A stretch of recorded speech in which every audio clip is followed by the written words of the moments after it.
This video is made for adult collectors because he's got weak ankles like me. I'm 27 next month.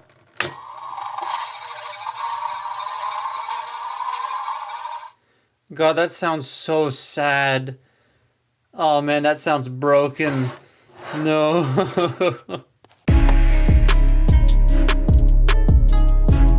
Megatron, back in the Unicron trilogy, had some really colorful and unique designs for the character. Lobster Claw Tank Man, Galvatron with wings but white, and this, the Batmobile. Seriously, every time I look at this car mode, I think of a Batman vehicle in like Joker colors. I love it. And what's also really funny is my local shop, Comic Alley Toys, not sponsored, got like 2 or 3 of them in around the same time I decided to make this video, and I just thought that was funny. We'll do the alt modes later because yes, this is a triple changer, but this is Cybertron Megatron, a massive ass purple and orange version of Megatron with the most wild shapings, and I'm here for it. This was also a gift by a friend from TF Nation. I'm gonna try my best to make it to TF Nation this year, but we'll see. He is a big boy, standing so damn tall, like commander class tall. God, I hope if they do this design again, they make him a commander. They probably won't, seeing as Galaxy Upgrade and Armada Megatron are leaders, but this would be cool. Then again, Armada Prime was a commander. Anyways, Megatron. I love this design. The spikes and the flat sections, the feet that just look like polygons, and the bits of detail all over this. It's so cool. He's a big, loud toy visually,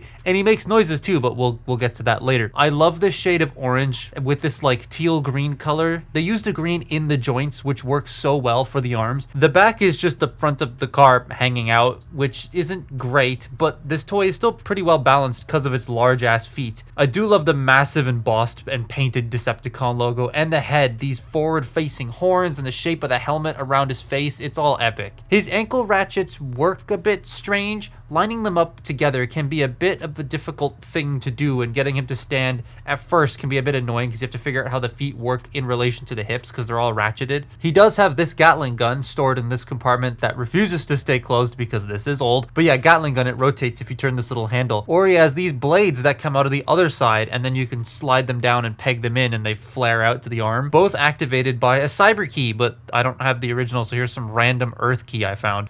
So there's a very big reason you haven't seen this guy in some super dynamic poses throughout this video, even though he has all of the articulation, and we'll get to that. So to start with, the head, it can rotate left and right, but it's out of focus. That's about as far as it can go, left or right. It's these hinges right here. They bump into the back of the head when you rotate it, so like that's all you get. You can move the horns if you want to. These shoulders, they can do a full 360 degrees. Oh, I forgot to fold out these fins. These fins you can fold out. The shoulders, they go out about that far. They're on a soft ratchet. You have bicep rotation, double jointed elbow, which is very nice. That's not really for transformation. Like the arms do kind of shift, what is it, this way a little bit, I think, or something like that. But like you don't need the full bend, but I'm very glad they added it. Like I love that. He does have a wrist swivel. He has a little bit of a waist joint. It's blocked kind of, and there's no way to activate it otherwise. You have to like open the chest up, but you can rotate it a little bit. But this is where it becomes annoying. The hips. Now I had to double check with a friend of mine who also owns this figure to see if mine was broken or not, and his also does this. Them hips, they're not great. So you have forward and back ratchets, but nothing. His also does the same thing, so I assume that this is not just both of ours are broken, but I mean it could be. But like, yeah, these hips are so incredibly loose that if I get him into anything cool looking, he falls over, and it is very annoying and very unfortunate. I could tighten it. It is just like 3 screws back here. Take it apart, add some thickening to it, close it up, and it'll be fine. But it is a little annoying. You do have a thigh rotation, which is also extremely loose. Ratcheted bend at the knee that's just a little under 90 degrees. And then you have your ankle tilt, which is nice to see on a 2005 toy, but also the loudest ratchets known to man. I'm probably peaking the audio by doing that. These can also move. Did a piece of his rubber band from when he was packaged just fall out of him? What? That's rubber band. That's dried up. You can't see that, but that's dried up rubber band that just fell out of the figure. Okay, into the garbage you go. But you can also articulate these. They have a joint up here, a joint up here. Whoa. And a joint back here. And this one refuses to stay closed because it's old. But yeah, he's articulated, and if you have hips that aren't loose like mine, you can get him into some really cool poses. But you know, due to how old this thing is, he just give him a little wiggle. There he goes. So yeah, the title of this video is about the Batmobile, so let's just make him the Batmobile. Why do you look like you're about to start speaking into a microphone, performing stand-up? Anyways, start with, I'm going to fold these sections in, and we're going to fold the antennae back. Then, stop doing the split. Then we're going to prep the hands. I find it best when the thumbs are facing out. You take this section, you rotate it out. Stop doing the split. And then you push this up, and that'll close all that up together. Oh my good lord, you have to stop doing the split. Rotate this up. You can notice that the broken peg in here. It's fine. It still works without it. You push this up, shift this section up a little bit, close that up. And there's the arms pretty much prepped and ready to go. You can also kind of use these as weapons, I guess, in robot mode. Like little pecky praying mantis things. I don't know. But once you have that done, we're going to take the back section, just bring this down a little bit more so we have room to work with. Split the torso and fold it up, and it will lock into place. Open these up and pull the windshield out, which is easier said than done. There we go. Take these sections here. We're going to rotate them. Everything's coming undone. In. And these are going to rotate out, and they're going to peg into these little holes right here. So you want to make sure you get all of the joints lined up correctly to get all that sorted. You can also peg like other Cybertron figures into the arms. I don't have any that are compatible, but you can do that. But we'll get this. Rotate it all around. Peg the arms together. Peg them into the cockpit. Stop doing the split. And there, oh my god, it keeps doing it. There you go, and you fold that in. Now we can do the legs. Before we do the legs, actually, we're gonna get this in place.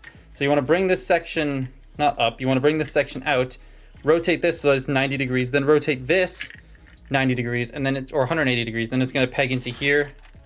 So you bring that up, it's going to peg into there, and then it's also going to peg into the top right here. And that's where the peg on the other side is broken in. So I'm glad there's already a connection there, because if there wasn't, it'd be a little bit finicky, but oh, there it goes. So you rotate this around, bring this whole section around, peg this into place. Then we're going to rotate these sections down here and then peg them together as well. If I can get two hands on that. Oh, it opened. It opened up. Stay closed. Then you take these little rubber flaps here and you bring them out. Now we can do the legs. I need to stand up for this part. Okay, so you take the hips, you bring them down. We are then going to open this. Actually, no, we'll leave that closed. Get the legs sort of oriented properly. The head is going to go here. This is going to flip up here. And then the legs are going to peg into the back like that. Then you unpeg these. Then you bring these up, click them in, fold these back here. And there you have come on, that is the coolest looking car I've ever seen. Come on, that just looks so much like a generic Batman car. Imagine this in all black. That would be amazing.